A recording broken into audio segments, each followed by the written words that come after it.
આજે આપણે હવે નવું ચેપ્ટર સ્ટાર્ટ કરીશું પી વિભાગના તત્વો. પી વિભાગના તત્વો એમાં જે પહેલા બે સમૂહ છે 13 અને 14 એ તમે ધોરણ 11માં જોઈ ચૂક્યા છો. અહીંયા આપણે જે સમૂહની વાત કરવાની છે બરાબર 12th માટે એ શરૂ થશે આપણે 15મા સમૂહથી. 15, 16, 17 અને 18 આટલા સમૂહો એ આપણે અહીંયા ધોરણ 12માં ભણવાના છે. ધોરણ 11માં તમે 13મો સમૂહ અને 14મો સમૂહ આ ઓલરેડી તમે જોઈ ચૂક્યા છો. તો હવે આપણે સમૂહ 15ના તત્વોની વાત કરવાની છે કે સમૂહ 15ના તત્વો, એની લાક્ષણિકતાઓ, એના ગુણધર્મો, એ બધું આપણે આગળ હવે અહીંયા જોઈશું. બરાબર. તો આ ચારે ચાર સમૂહ આપણે ડિટેલમાં જોવાના છે 15, 16, 17 અને 18. દરેક સમૂહમાં જે પહેલા બે તત્વો છે એના વિશે આપણે થોડી વધારે માહિતી મેળવશું. બીજા બધા તત્વો વિશે જે સામાન્ય માહિતી હોય છે એ આપણે એની જાણકારી લઈશું. તો વાત કરીએ 15મા સમૂહની સૌપ્રથમ. તો આજે સમૂહ 15 છે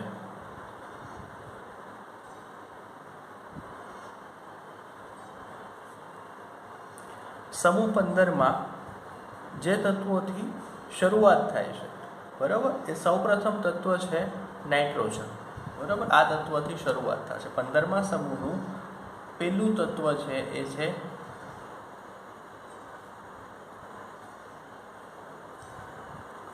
નાઇટ્રોજન. નાઇટ્રોજનની સંજ્ઞા જે છે એને કઈ રીતે દર્શાવે છે કે કેપિટલ N વડે. બરાબર. એના પછીનું જે તત્વ છે એ છે ફોસ્ફરસ. બીજું જે તત્વ છે ત્યાં એ છે ફોસ્ફરસ. ફોસ્ફરસની જે સંજ્ઞા છે એ છે કેપિટલ P. ત્યારબાદ એના પછીનું જે તત્વ આવે છે એ છે આર્સેનિક.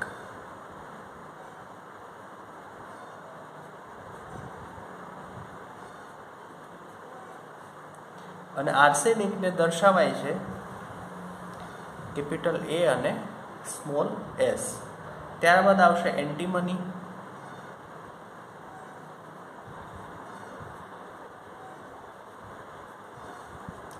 એન્ટીમનીને દર્શાવાય છે SB વડે. બરાબર. એના પછી એન્ટીમની પછી જે તત્વ આવે છે એ છે બિસ્મથ.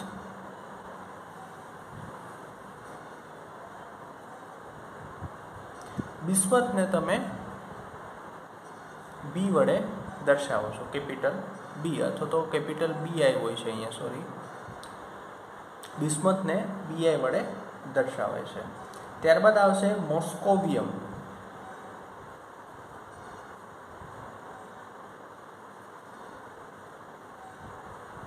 મોસ્કોવિયમને કેપિટલ M અને સ્મોલ c વડે દર્શાવે છે.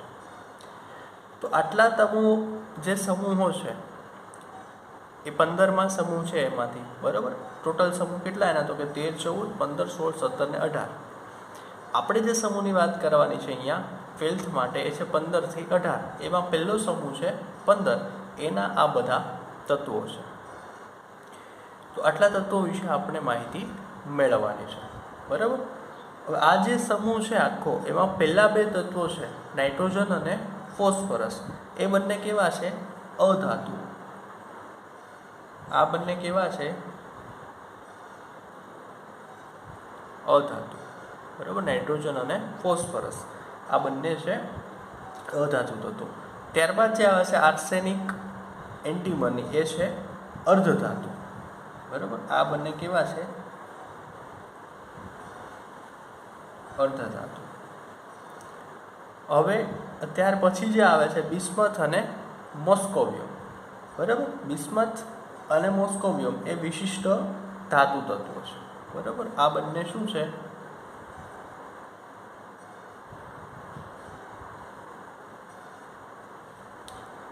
ધાતુ તત્વો. તો આ 15મા સમૂહની ઉપર છેલ્લી જાણકારી છે. એક તો આપણને નામ પહેલાં તો ખબર હોવા જોઈએ ક્રમમાં: nitrogen, phosphorus, arsenic, antimony, bismuth અને મોસ્કોવિયમ.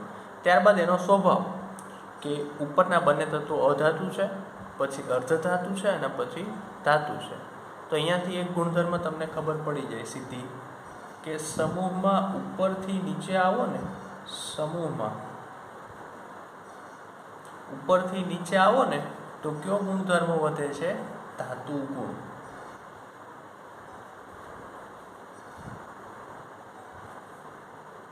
બરાબર, ધાતુ ગુણ વધે. આ એક ખાસ યાદ રાખી લેજો કે સમૂહમાં ઉપરથી નીચે આવતા તેના ધાતુ ગુણમાં વધારો થાય છે. અધાતુ ગુણમાં વધારો થાય છે એ કેમ ખબર પડે? તો કે આ જો અધાતુ છે, અધાતુમાંથી નીચે તમે આવ્યા થોડાક તો અર્ધધાતુ થયું, એનો સાવ નીચે ધાતુ થયું. તો અધાતુમાંથી અર્ધધાતુ થયું એનો મતલબ કે ધાત્વીય ગુણ વધે છે. આ જે ધાતુ ગુણ લેખો આપણે એને સારો શબ્દ, આપણે સાયન્ટિફિક લેંગ્વેજ તો જે આપણી ભાષા છે રસાયણ વિજ્ઞાનની, એના શબ્દોમાં શું કહેશું આપણે એને? ધાત્વિક ગુણ. ધાત્વિક ગુણમાં શું થાય? વધારો થાય. એટલે કે ધાતુ ગુણ તેનો શું થાય છે? વધે છે. તો આટલી આપણે અહીંયા એની ચર્ચા કરવાની છે કે એના નામ, બરાબર, અને ખાસ એની સંજ્ઞા. ત્યારબાદ એનો જે પરમાણુય ક્રમાંક છે એ તમે ઓલરેડી જાણતા જ હશો કે આ બધા તો આપણે ઓલરેડી બિસ્મથ સુધી તો આપણે યુઝફુલ છે, તો એની ક્યાંક ને ક્યાંક વાત આવતી હોય છે આપણે, બરાબર. તો બિસ્મથ સુધીની વાત આપણે અહીંયા કરીએ તો 7, 15 આ તમને ખબર જ છે ઓલરેડી. 7 નંબર છે, ફોસ્ફરસનો નંબર કેટલામો છે? 15 નંબર છે. ત્યારબાદ આવશે આર્સેનિક,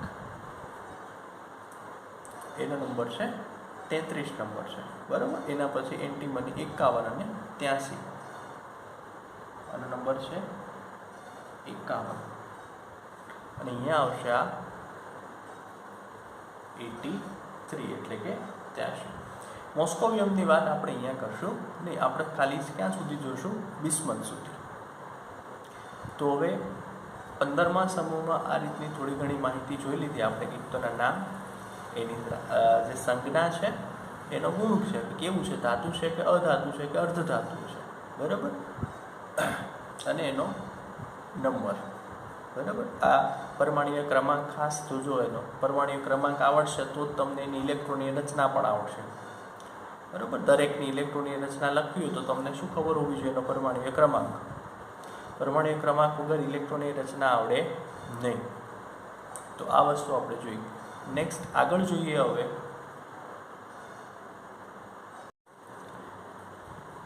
સમૂહ 15માં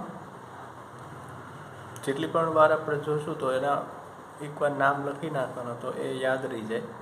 નાઇટ્રોજન, ફોસ્ફરસ, ત્યારબાદ આર્સેનિક, એન્ટીમની અને બિસ્મથ. હવે એના ત્યાં તમને પ્રાપ્તિ સ્થાન આપેલા છે. પ્રાપ્તિ સ્થાન બીજું આપેલું છે મુખ્ય ખનિજ.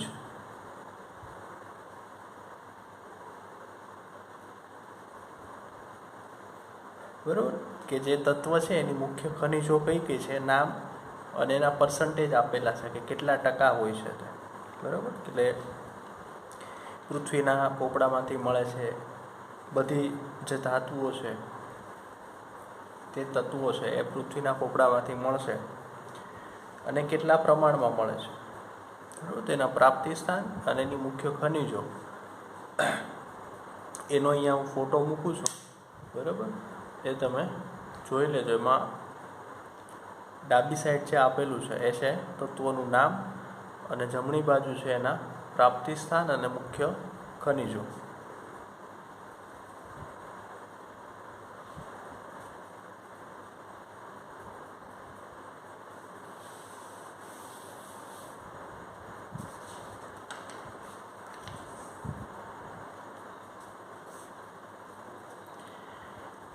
નેક્સ્ટ એનું જોવાનું છે ઇલેક્ટ્રોનીય રચના.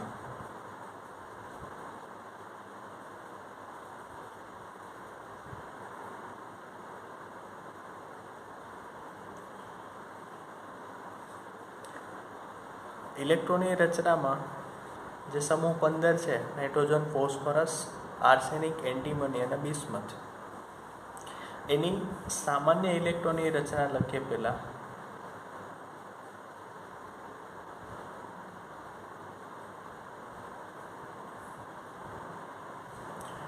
તો સમૂહ 15 ની સામાન્ય ઇલેક્ટ્રોનીય રચના છે NS2NP3, એટલે કે S કક્ષકમાં 2 ઇલેક્ટ્રોન અને Pમાં 3 ઇલેક્ટ્રોન આવશે તમામમાં.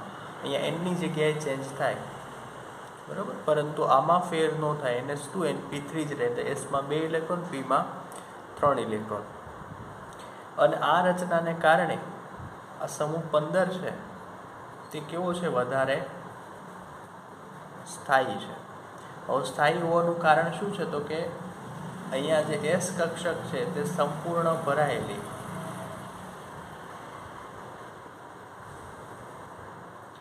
અને P કક્ષક છે તે કેવી છે? અર્ધપૂર્ણ.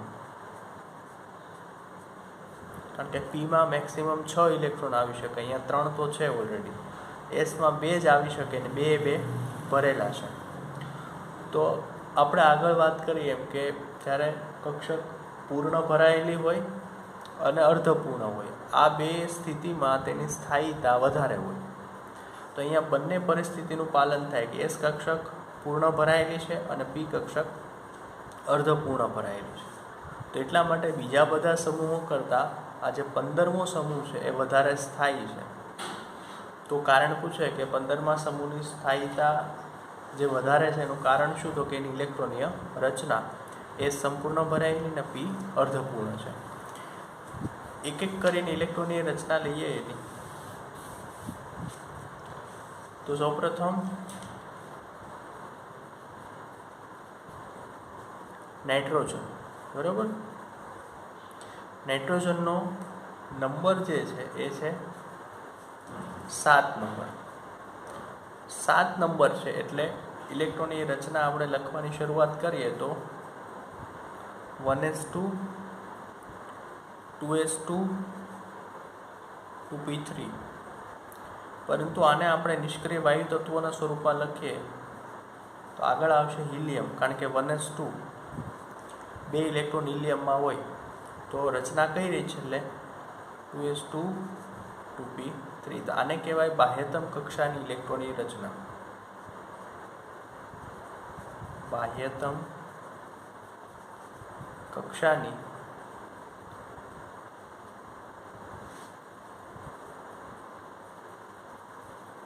ઇલેક્ટ્રોનીય રચના. તો અહીંયા જુઓ 2s2 2p3 એટલે કે NS2NP3 આ પ્રકારની રચના જોવા મળે, સામાન્ય ઇલેક્ટ્રોનની રચના, બરાબર. તો આ સામાન્ય ઇલેક્ટ્રોનની રચના છે. ઘણીવાર આને એવો શબ્દ વાપરે છે કે સંયોજકતા કોષની ઇલેક્ટ્રોનની રચના. આને શું શબ્દ વાપરે? સંયોજકતા કોષની ઇલેક્ટ્રોનીય રચના,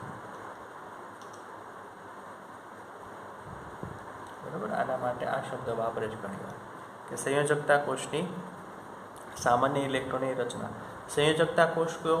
કે બાહ્યતમ કક્ષાની ઇલેક્ટ્રોનની રચના કયો? સરખું જ થાય. સંયોજકતા કોષ શું કામ કહેવાય? તો કે બંધ બનાવવામાં જે પાર્ટિસિપેશન કરશે ને એ આ જ કક્ષકો કરશે, બરાબર. 1s2 એ આંતરિક કક્ષક થઈ ગઈ, એ બંધ બનાવવામાં ક્યાંય ભાગીદારી નહીં કરે. તો બાહ્યતમ કક્ષાના જે આ ઇલેક્ટ્રોન છે, બરાબર, એ જ સંયોજકતા કોષના ઇલેક્ટ્રોન કહેવાય.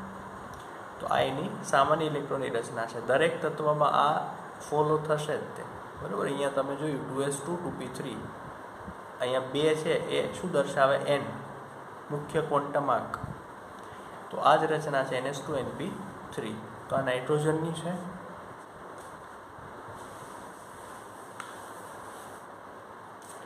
ત્યારબાદ ફોસ્ફરસની જોઈએ.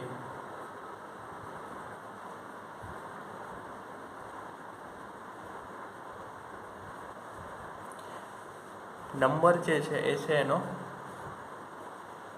15. 15 નંબર છે એટલે 10 ઇલેક્ટ્રોન તો આગળ આવશે નિયોનના, 1s2 2s2 2p6. તો અહીંયા સુધી તો નિયોનની રચના જેવી જ હશે. વધારાના જે ઇલેક્ટ્રોન છે બાહ્યતમ કક્ષાના એ ક્યાં આવશે તો કે 3s2 3p3. 10 ઇલેક્ટ્રોન નિયોનના, 10 ને 2 12, 12 ને 3 15. તો થઈ ગયા 15 ઇલેક્ટ્રોન. બાહ્યતમ કક્ષાની રચના અગેન જુઓ, 3s2 3p3 એટલે ns2 np3 આવી જ રચના થાય છે. બરાબર. તો આ રીતે તમે ક્રમાંકના આધારે રચના કરી શકો. આગળ જે છે આગળની આંતરિક કક્ષકો અથવા તો આ રચનાને તમે નિષ્ક્રિય વાયુ તત્વ આગળ લખી શકો. આગળનું નિષ્ક્રિય વાયુ તત્વ હોય એ તમે આખી રચના લખવાને બદલે એટલી તમે આના આધારે લખી શકો. બરાબર. આનો 10 નંબર હોય છે નિયોનનો. તો આ છે ફોસ્ફરસની રચના. ત્યારબાદ આવશે આર્સેનિક. આર્સેનિકનો નંબર છે 33.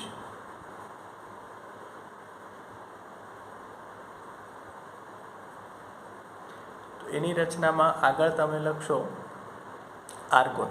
બરાબર. અને જે આપણે છેલ્લી રચના જ લખીએ છીએ તો એમાં શું આવશે 4s2 4p3. બરાબર. તો બાહ્યતમ કક્ષાની ઇલેક્ટ્રોનની રચના છે આ જ પ્રકારની થશે, ns2 np3. બરાબર. આગળ તમે આર્ગોન લખશો 18. બરાબર. પછી આવશે 3d10 4s2 4p3. તો આપણે આ કામની છે અત્યારે. તો આવી પ્રકારની રચના થશે. ત્યારબાદ આગળ જે એન્ટીમની છે એનો નંબર 51 છે. એની બાહ્યતમ કક્ષાની જ ઇલેક્ટ્રોનની રચના એ થશે 5s2 5p3. આમાં આગળ નિષ્ક્રિય વાયુ તત્વ આવશે ક્રિપ્ટોન Kr. બરાબર. અને 4d10 આવશે. ત્યારબાદ બિસ્મથમાં આવશે, બિસ્મથનો નંબર છે 83. આગળ આવશે ઝેનોન. પછી 4f માં 14 ઇલેક્ટ્રોન આવશે, 5d માં 10 આવશે. પણ જે સંયોજકતા કક્ષાના ઇલેક્ટ્રોન છે એ ક્યાં આવશે 6s2 6p3.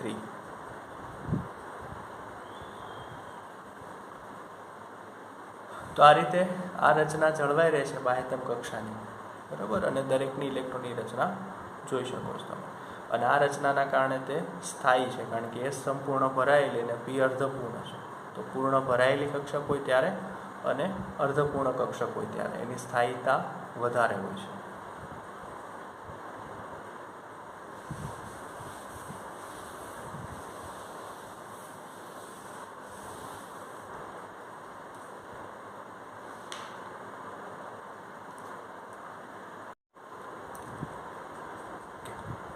આગળનો જે ગુણધર્મ છે એ આપણે જોવાનો છે હવે પરમાણ્વીય અને આયનીય ત્રિજ્યા.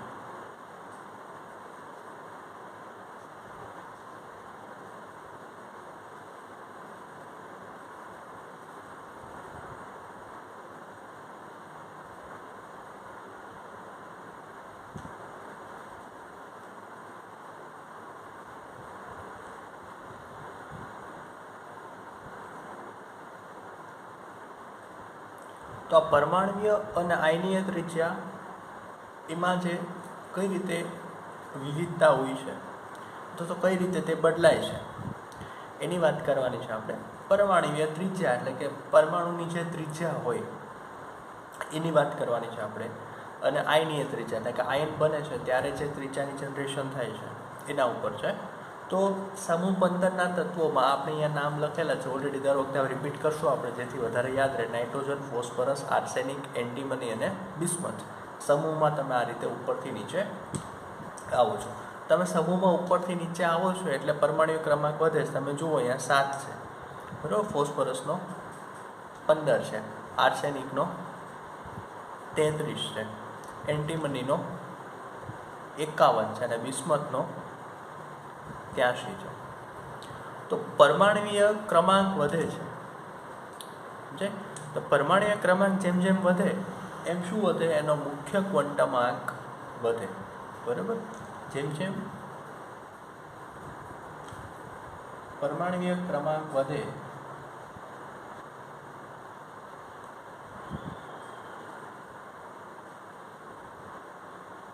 એમ શું કરે? તે એનો મુખ્ય ક્વોન્ટમાંક n વધે. n વધે છે એનો મતલબ કે જુઓ તમે કે નાઇટ્રોજન છે એમાં ઇલેક્ટ્રોન છેલ્લે ક્યાં આવે છે? 2s2 2p3. ફોસ્ફરસમાં જાઓ તો સીધો 2s માંથી 3s થઈ જાય, 3s2 3p3, બરાબર? એટલે પરમાણ્વીય ક્રમાંક વધવાના કારણે એનું શું વધે? મુખ્ય ક્વોન્ટમાંક. અને મુખ્ય ક્વોન્ટમાંક વધે એટલે શું વધે? એનું કદ વધે. પરમાણુ ધીમે ધીમે મોટા થતા જાય, બરાબર? તમે ઉદાહરણ લો, દાખલા તરીકે નાઇટ્રોજન છે તો એમાં છેલ્લો પરમાણુ છે આવી રીતે 2sમાં આવતો હોય અથવા તો 2pમાં આવે. ચલો, તો આ 2ની કક્ષા, n બરાબર પહેલાં 1 આવશે, આ n બરાબર 2 છે. હવે તમે ફોસ્ફરસની વાત કરો તો એમાં તમે જુઓ આ 1 n બરાબર 2 અને n બરાબર અહીંયા 3 આવશે, બરાબર? આ n બરાબર 1, આ 2 અને 3.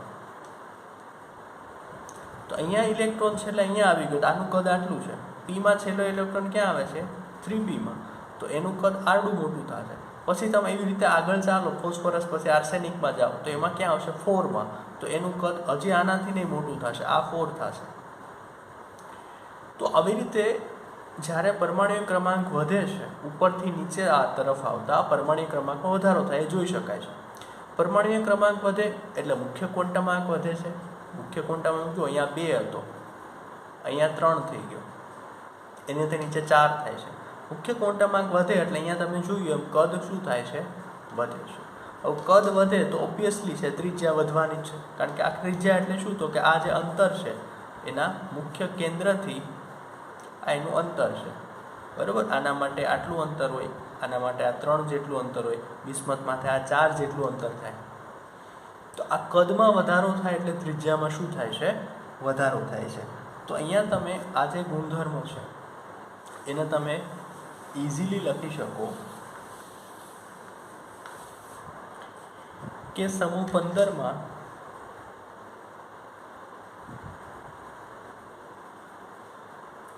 ઉપરથી નીચે આવતા, એને આપણે આ એરોથી જ દર્શાવશું, કારણ કે આ સમૂહમાં જે પણ ગુણધર્મો છે ને આપણે આમ જ જોવાના છે, ઉપરથી નીચે આવતા અથવા તો નીચેથી ઉપર જતા. તો જ્યારે ઉપરથી નીચે આવતા હશે તો ત્યારે આપણે આ જ એરોનો યુઝ કરશું કે સમૂહ 15માં ઉપરથી નીચે આવતા પરમાણ્વીય ક્રમાંક વધે, મુખ્ય ક્વોન્ટમાંક વધે, એની વાત આપણે કરી, બરાબર? એટલે શું થાય? તો કે નવા જે ઇલેક્ટ્રોન આવે કેન્દ્રથી દૂર ને દૂર જતા જાય છે. તો આના લીધે શું થાય? તો કે ત્રિજ્યામાં વધારો થાય. સમૂહમાં ઉપરથી નીચે આવતા પરમાણ્વીય ત્રિજ્યા અને આયનીય ત્રિજ્યા વધે, બરાબર? નીચે આવતા પરમાણ્વીય ત્રિજ્યા વધે, બરાબર? કારણ શું? તો કે શું વધે છે? એના કદ વધે છે. અને આ જે ગુણધર્મ છે ને આ દરેક સમૂહમાં લાગુ પડશે, કારણ કે દરેક સમૂહમાં તમે ઉપરથી નીચે આવો તો પરમાણ્વીય ક્રમાંક વધે, ક્રમાંક વધે અને એની સાથે બીજું શું વધે છે? n વધે છે. એટલે કે મુખ્ય ક્વોન્ટમાંકમાં વધારો થશે. મુખ્ય ક્વોન્ટમાંક વધે એટલે શું વધે? કદ વધે. અને કદ વધે એટલે શું વધે? પરમાણ્વીય ત્રિજ્યા વધે. એટલા માટે દરેક સમૂહમાં આ વસ્તુ જોવા મળશે, બરાબર? આને શું કહેવાય? એની આવર્તતીતા, ગુણધર્મમાં આવર્તતીતા, કે સમૂહમાં ઉપરથી નીચે આવતા શું થાય છે. તો આ ઇનઓર્ગેનિકમાં આ વસ્તુ એક ખાસ યાદ રાખજો કે કંઈ ગોખવાનું નથી આપણે, કે એવું ગોખી નહીં નાખવાનું કે સમૂહ 15માં ઉપરથી નીચે આવતા પરમાણુ ત્રિજ્યા વધે. પણ એ ત્રિજ્યા શા માટે વધે છે? તો આ વસ્તુ તમે સમજેલી હોય તો હવે તમારે દરેક સમૂહમાં ગોખવું ન પડે આ કે ઉપરથી નીચે આવતા વધે છે, ઉપરથી નીચે આવતા વધે છે. એ વધે છે શું કામ? તો કે એના પરમાણ્વીય ક્રમાંક વધે છે. ક્રમાંક વધે છે એની સાથે સાથે મુખ્ય ક્વોન્ટમાંક પણ વધે છે. એટલા માટે એની ત્રિજ્યા વધે છે. જ્યારે આની આ વસ્તુ તમે આવર્તમાં ડાબેથી જમણે જાઓ ને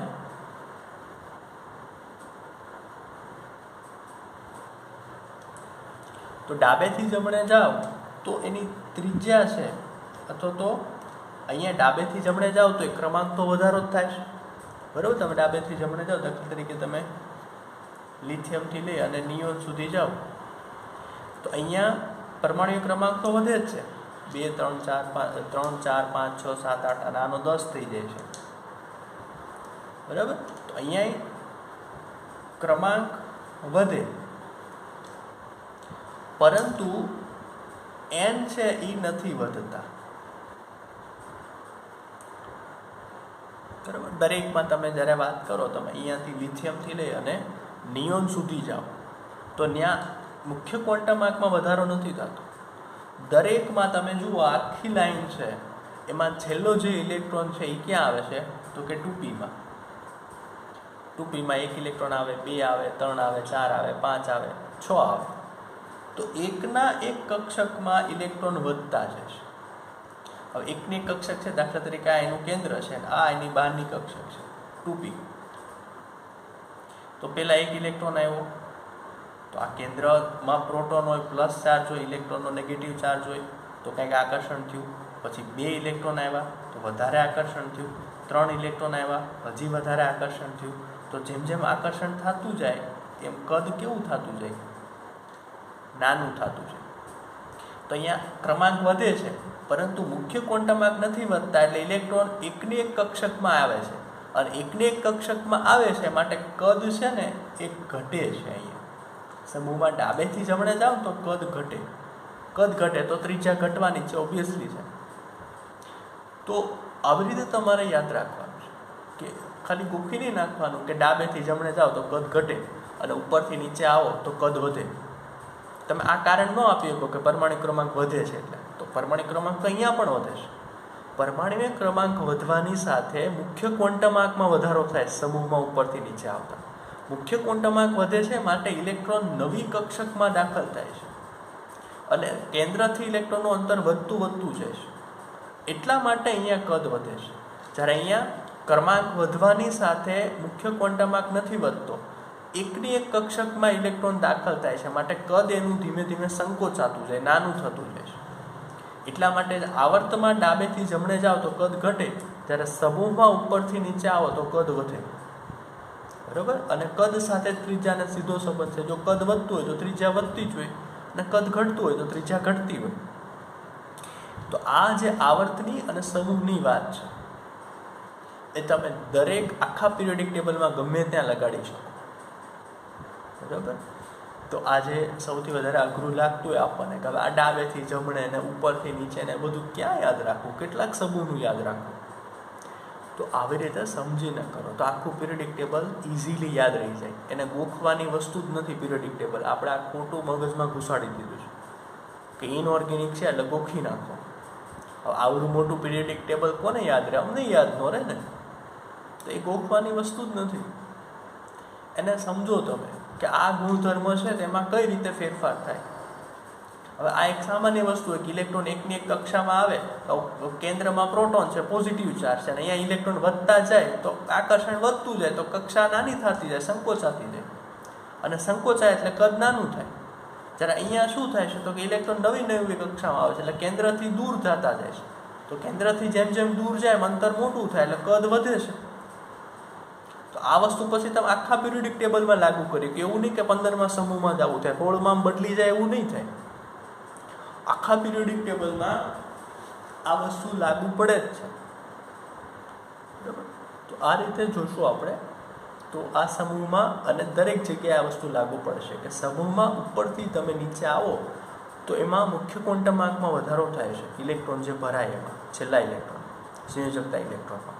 એટલા માટે એનું કદ વધે છે. કદ વધે એટલે એની ત્રિજ્યામાં વધારો થાય. અને આવર્તમાં ડાબેથી જમણે જાઓ તમે તો કદ એનું ઘટે છે માટે ત્રિજ્યા પણ ઘટે છે, બરાબર. તો આ વસ્તુ છે એક જોઈ લો ખાસ આ, અને આ દરેકમાં લાગુ પડવાની જ છે, બરાબર. હવે અહીંયા એક ટેબલ હું મૂકું છું. હવે એ ટેબલમાં દરેક વસ્તુ તમને આપેલી છે, બરાબર. એ જોજો ખાસ કે આપણે પ્રેક્ટિકલ ડેટા એમાં આપેલો છે. એ પ્રેક્ટિકલ ડેટા આપણે યાદ નથી રાખવાનો, પણ આવી રીતે આપણે આ કેમ આજે પરમાણુ આયની ત્રિજ્યા જોયું એમ દરેક એનો ભૌતિક ગુણધર્મ જોશું આપણે. હવે આ જે ભૌતિક ગુણધર્મો આવે છે એ કેટલા આવશે, તો કે અહીંયા કોષ્ટકમાં તમને ઓલરેડી દેખાશે જ તે કે એક તો આવશે પરમાણ્વીય ક્રમાંક, બરાબર. પછી આવશે ઇલેક્ટ્રોનીય રચના, પરમાણ્વીય દળ, બરાબર. આયનીકરણ એન્થાલ્પી, આયનીકરણ એન્થાલ્પી. ત્યારબાદ આવશે વિદ્યુત ઋણતા, સહસંયોજક ત્રિજ્યા, આયનીય ત્રિજ્યા, બરાબર. પછી આવશે ગલન બિંદુ અને ઉત્કલન બિંદુ, આ બંનેની પણ વાત કરીશું આપણે. ત્યારબાદ આવશે ઘનતા એટલે કે ડેન્સિટી, બરાબર. ઘનતા આવશે અને આવશે ઓક્સિડેશન અવસ્થા. અહીંયા જે કોષ્ટક રાખેલું છે એમાં આ બધા ગુણધર્મો તમને આપેલા છે, બધાનો ડેટા આપેલો છે પ્રેક્ટિકલી. તો આપણે એ ડેટાને ગોખવાનો નથી, કારણ કે એ પ્રેક્ટિકલી ડેટા છે, કાંઈ યાદ રાખવાનું હોય ને એટલો બધો યાદ રહે નહીં કોઈને દરેકનો. પરંતુ આપણે એમાં શું જોવાનું છે કે એમાં બદલાય છે કઈ રીતે. તમે ઉપરથી નીચે આવો તો ક્રમાંકમાં શું થાય, વધારો કે ઘટાડો. દળમાં શું થાય, વધારો કે ઘટાડો. આયનીકરણ એન્થાલ્પીમાં શું થાય, વધારો કે ઘટાડો. વિદ્યુત ઋણતામાં શું થાય, વધારો કે ઘટાડો. આપણે આટલું જ યાદ રાખવાનું છે, પ્રેક્ટિકલ ડેટા કંઈ યાદ રાખવાનો છે નહીં. પણ જનરલ ઇન્ફોર્મેશન માટે તમને આપેલો છે કે આપણે આ વાત કરીએ કે પરમાણુ ક્રમાંક વધે છે, ઉપરથી નીચે આવતા એનું કદ વધે છે. કદ વધે છે એમ આપણે કહી દઈએ એમ ના ચાલે. એનો પ્રેક્ટિકલ ડેટા સાથે મેચ થવું જોઈએ કે ખરેખર નાઇટ્રોજન કરતાં ફોસ્ફરસનું કદ વધારે હોવું જોઈએ, ફોસ્ફરસ કરતાં આર્સેનિકનું કદ વધારે હોવું જોઈએ, આર્સેનિક કરતાં એન્ટીમનીનું કદ વધારે હોવું જોઈએ, અને એન્ટીમની કરતાં બિસ્મથનું કદ વધારે હોવું જોઈએ. તો એટલા માટે પ્રેક્ટિકલ ડેટાની જરૂર ત્યાં પડે છે કે તમે સરખામણી કરી શકો કે આપણે જે થિયરીમાં એપ્લાય કરીએ છીએ જે વાત એ ખરેખર પ્રેક્ટિકલમાં જોવા મળે છે કે નથી મળતી. તો એટલા માટે એ ડેટા તમને આપેલો છે. એ અહીંયા તમને કોષ્ટક મૂકું છું, ફોટોમાં જોઈ લેજો એકવાર. ઓકે, તો વધારે આપણે હવે નેક્સ્ટ ચર્ચા કરીશું.